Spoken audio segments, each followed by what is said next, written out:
very first children's book entitled Renaissance, an Easter Story, written and illustrated by me. It's out now.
Well, hello, friends.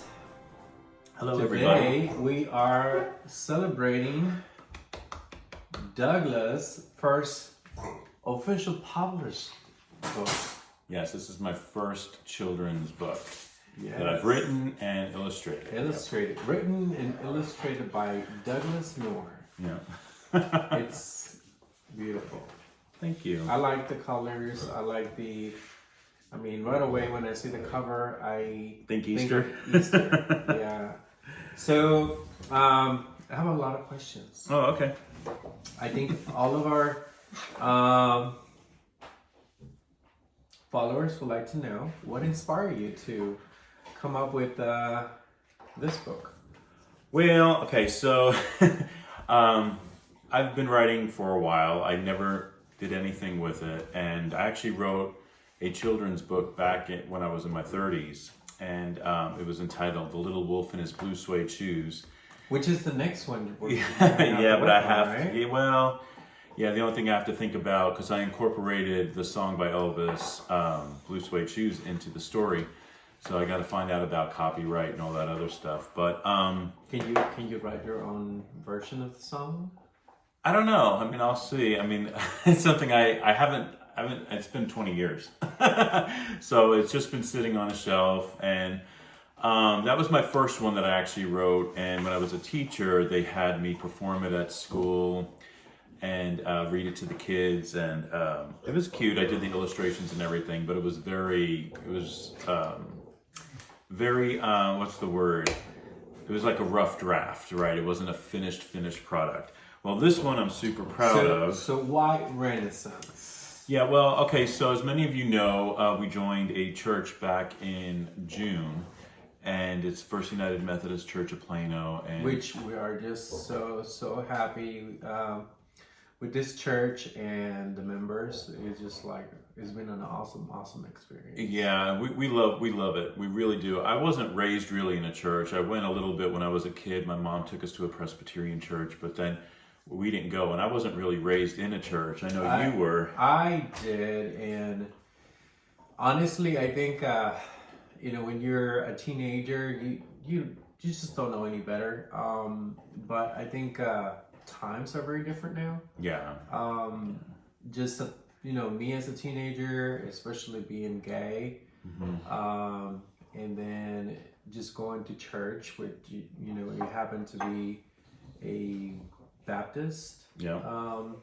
Baptist church. And then, between Catholic and Baptist, I think, they were very conservative and not very accepting. Yeah.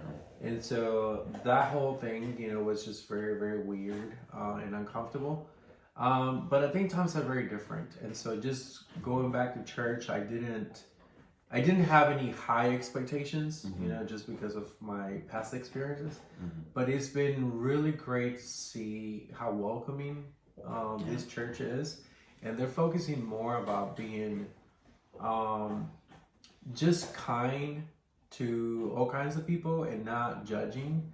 And I think that just been, I don't know, it's been new. Yeah. It's been really, really good, and just seeing people trying to do good. I think it's something that I'm still kind of getting used to it. Because you don't see that very often. Yeah, and that's what I needed. I told Yvonne for a while, like, it was almost like the Holy Spirit talking to me, saying, join a church, join a church, join a church. And I just felt like I needed to be around good people that had good intentions, and we found it.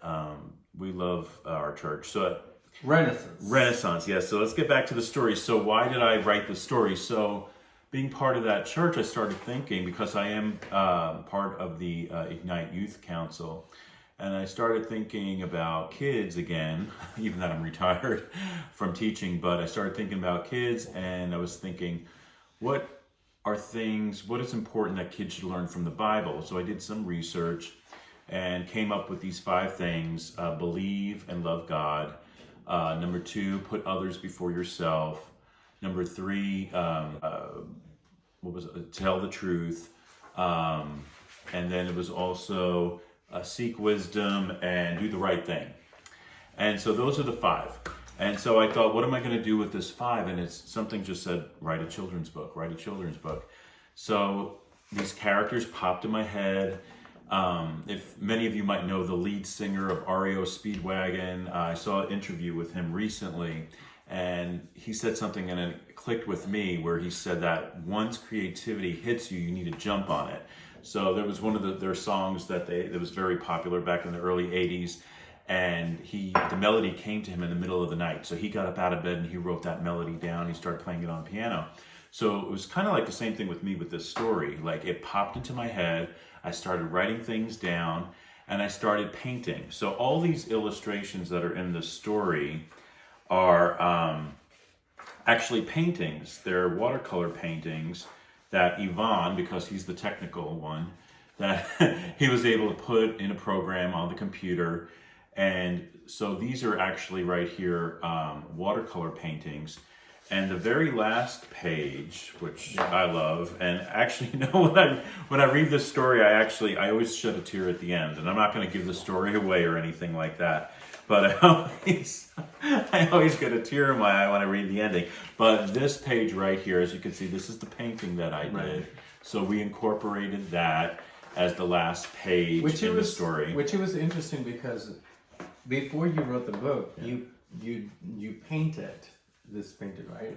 No, actually, I wrote the story first, but it was the painting at the end that I was thinking, I kind of was like, that would be really good in the story. It was almost like a last minute thing. Okay. Yeah. But I've been doing a lot of painting recently too, and I actually put a video of some of my paintings that I did. It's very religious based. But those inspired me actually to kind of create this. But the characters are a baby rabbit and a caterpillar. And the baby rabbit is going through these life lessons with the caterpillar, and the caterpillar is teaching him. And then at the very end, the baby rabbit kind of like discovers the secret of life, basically. And it falls on Easter Day. When I saw the paintings, one thing you're gonna see in the book, the texture of the paintings. When I was doing the work, I wanted to make sure that I didn't take that away, because it just looks like an original.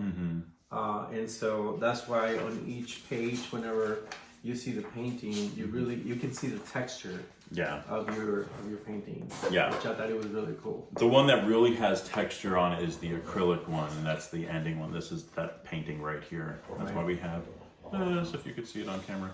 But so I'm really proud of the story. It has a great message. It's for ages 6 to 9, basically. You could read it to a 6-year-old, definitely a 9-year-old, 8-year-old can read it. Can they use this as a gift? This would be a great gift for Easter, to put in an Easter basket, because it's not like, you may think Renaissance and Easter story, it's going to be about a bunny rabbit, with Easter eggs and things like that. It's not about that. It's about this baby rabbit learning these life lessons, those 5 things that I talked about. And there's little examples for each one. And then at the end, well, I don't want to give the ending away, but like I said, I always get a tear in myself. I always, when I read it out loud, I get a tear in my Something that I'm really impressed, and we just want to say thank you to everybody that has been super supportive. Yes. It went live at Amazon Yesterday. and Yeah. I checked in this morning and It's doing well. it's doing so well. Yeah, So which I'm shocked. I'm excited and shocked. I think it's an awesome, you retired and then you got to work on the things that you've been talking about doing since I met you. Well, when you hear the word Renaissance, I always used to teach my kids, when you hear the word Renaissance, think of the word rebirth. And if you notice, I don't know if you guys noticed, but in our little promo or the little intro that we have on all our videos for this season of Yvonne Douglas Happy Healthy Living, it says Renaissance, 2024 Renaissance. So rebirth. And being retired right now from teaching, it's a rebirth for me. All my creative energy, I've been doing it all this time, but yet it seems like it's a boost or a spurt that's coming out right now. That's why I did 3 paintings. Yeah.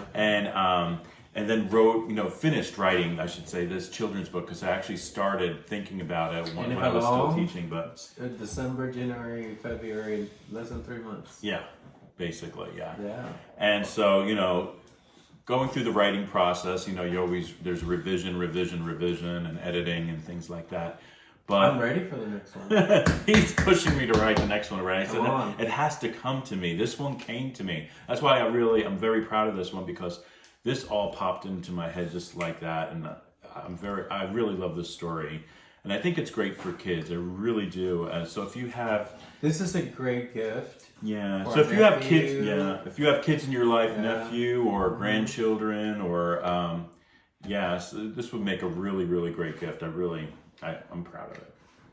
Well, good job. And I also want to say, like Yvonne mentioned about our subscribers, thank you so much. I know Survivor out there, I don't know your official name, but thank you so much for always leaving comments and talking about my creativity, and I greatly appreciate that. That gives me even more of a boost. So thank you for that. And I'm really proud of this. And I want to thank Yvonne too, because he put all those paintings into the computer and he was able to put it all together, kind of thing. So I like technology, so I get to enjoy doing this. So that was fun for me. Yeah, he's the technical Like I said, I'm ready for the next one. Yeah. But the overview I think is super cool. You want to read it for everybody? Sure. This is just like a summary, basically. It says, in this engaging story, a baby rabbit undertakes a remarkable journey of self-discovery, unraveling the true essence of Renaissance with the help of an unlikely companion, a caterpillar. Together, they navigate through a series of profound life lessons, ultimately discovering the meaningful significance of Easter. This heartwarming tale unveils the magical rebirth that awaits those who dare to embrace the wonders of life and its endless possibilities. Yes. I thought that was so cool. Yeah, thank you. Yeah. Well, thank you so much for joining us today on Happy Healthy Living with Yvonne Douglas. We greatly appreciate your support. And if people want to purchase this, we're gonna add the link to this book in this video, and so for you guys to check it out. Yeah. And comment. Yes. Let us know what you guys think. Awesome. Thank you so much for joining us. Until next time, our friends. Bye-bye. Bye.